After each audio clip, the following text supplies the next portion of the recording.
সেখান থেকে পানি খাবেন না। যদি খুবই প্রয়োজন হয় পানি খাওয়ার, মানুষের কাছ থেকে চেয়ে পানি খান।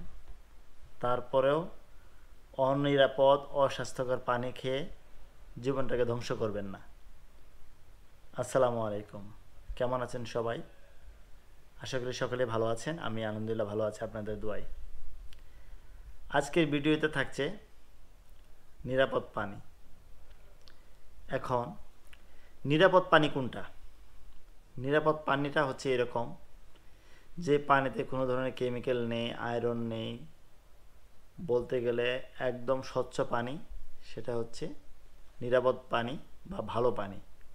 এখন আমরা অনেকে কি করি, বিভিন্ন জায়গায় যাই, হোটেলে যাই খাবার খেতে। আমি হোটেলের কথাই বলছি। অনেক হোটেলে কিন্তু ওরা অনেকে ফিল্টার ইউজ করে। আপনি খেয়াল করবেন যে পানি খাওয়ার সময় তার কিন্তু অনেক সময় স্টিলের গ্লাস দেয়, প্লাস কাচের গ্লাস দেয়। এখন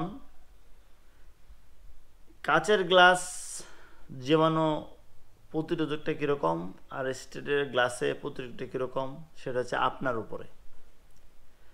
প্রতিরোধকটা সেটা হচ্ছে আপনার উপরে, কারণ আপনি যখন পানি খাবেন তখন গ্লাসটাকে ভালো করে সাবান দিয়ে পরিষ্কার করে নেবেন। একটা গ্লাস পেলাম, হুটহাট করে পানি খেয়ে ফেললাম 2-3 গ্লাস, না, এই গ্লাসে তো আরও হাজারো মানুষ মুখ দিয়েছে। সেটা কি আপনার খেয়াল আছে? যদি ওয়ান টাইম গ্লাস থাকে সেটা আরও বেশি ভালো। একবার খাবেন সেটা ফেলে দিবেন, ওয়ান টাইম সবচাইতে বেস্ট। কিন্তু একটা মানুষ যখন সে গ্লাস দিয়ে পানি খায়, তার মুখের লালা, তার শ্বাস সম্পূর্ণটা কিন্তু গ্লাসের ভেতরে ঢুকে। খেয়াল করছেন? কিন্তু কখনো কিন্তু খেয়াল করেন নাই। আমি ভিডিওটা বানিয়েছি যাতে করে আপনাদের একটু উপকার হয়। হয়তো অনেকক্ষণ বক বক করতেছি বা সেটা না, কিন্তু আমরা যে হুটহাট করে পানি খাচ্ছি, পানিটাকে আমরা নিরাপদ খাচ্ছি না খারাপ খাচ্ছি, সেটাকে আমরা কখনোই মানে ভেবে দেখেছি যে এই জিনিসটা আসলে ঠিক কিনা পানিটা? আর বাজারে অ্যাভেলেবেল বিভিন্ন কোম্পানির পানির বোতল পাওয়া যায়। তো পানির বোতল কিনে খাওয়াটাই সবচেয়ে ভালো। কোনো জায়গায় গিয়ে হুটহাট করে কোনো ধরনের পানি খাবেন না, কারণ পানি থেকে কিন্তু অনেক ধরনের রোগের সমস্যা হয়। আপনি একটা জায়গায় গেলেন, আপনার পানি খাওয়ার প্রয়োজন, আপনি একটা বোতল কিনেন, 20 টাকা 30 টাকা খরচ হবে।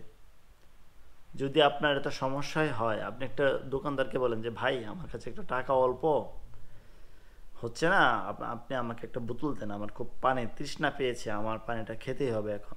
কখনো না করবে না, কিন্তু কখনো না করবে না। কিন্তু রিকোয়েস্ট থাকবে, অপরিষ্কার অপরিচ্ছন্ন জায়গায় পানি যেখানে থাকে, জমা থাকে বেশিক্ষণ বেশি দিন থাকা পানি, এই পানিটা কখনোই খাবেন না। নিরাপদ পানি খাবেন, ফিল্টারজাতকরণ পানি খাবেন। আর আমি আরেকটা বিষয় বলছি, গ্রাম এলাকায় কিন্তু এখন মনে হয় টিউবওয়েল কিছু কিছু জায়গায় আছে, টিউবওয়েল যেগুলো প্রেস করে আমরা পানি বের করি আর কি, মানে মাটির নিচ থেকে যে পানিটা ওঠে আর কি। তো এই পানিটা কিন্তু নিরাপদ। তবে এই পানিতে যে জীবাণু নেই সেটা তো আপনি জানেন না, আছে বা নেই সেটা কি আপনি জানেন?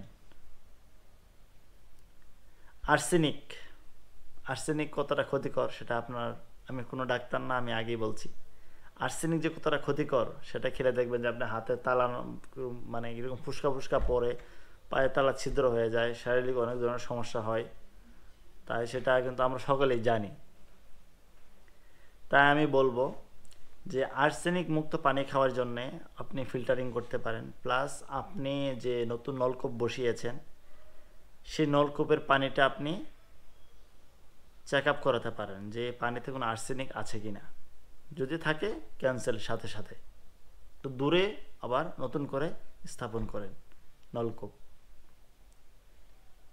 হয়তো একটু টাকা খরচ হবে, কিন্তু আমি আরও অনেক দেখেছি অনেক জায়গায় গ্রাম এলাকায় যে টিউবওয়েলের পানির বদলি বলতে গেলে সেখানে সাদা পানি বের হচ্ছে, ভাতের মারের পানি যেরকম এরকম পানি বের হচ্ছে ভেতর দিয়ে, প্রেস করতেছে সাদা পানি বের হচ্ছে, কিন্তু ভালো পানি আর বের হচ্ছে না। তো তখনই ওটা বাদ দিয়ে দিয়েছে তারা, নতুন একটা জায়গায় আবার নতুন করে স্থাপন করেছে নলকূপ, সেখান থেকে ভালো পানি পাচ্ছে তারা, আর্সেনিক মুক্ত পানি। তাই পানি খাওয়ার সময় অবশ্যই অবশ্যই খেয়াল করবেন, নিজে নিরাপদ পানি খান, নিরাপদে থাকুন, বাচ্চাদেরও নিরাপদে রাখুন। তো সকলে ভালো থাকবেন, সুস্থ থাকবেন, নতুন একটি ভিডিওতে আবার দেখা হবে।